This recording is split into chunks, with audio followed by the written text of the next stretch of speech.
আর পূরণ হবে, কেননা এখন পর্যন্ত ডিম দিচ্ছে না। তো প্রথম আপনার আগের ভিডিওতেও বলছিলাম, প্রথম আমি কিন্তু ২ টা মাদি পাখি কিনছিলাম। আমি তো তখন চিনতাম না। তো যাই হোক, এক ভাই কমেন্টে আমাকে বলছে, আমার ইউটিউবে এই ভিডিওটা আপলোড আ আগের ভিডিও ইউটিউবেও আপলোড দিছিলাম, ফেসবুকে দিছিলাম। ফেসবুকে তেমন একটা সাড়া না পেলেও ইউটিউবে পেয়েছি।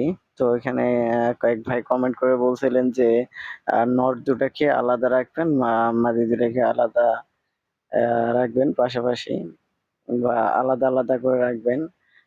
রাখার পর কিছুদিন পর আবার এক খাঁচাতে দিবেন, দেখবেন হবে।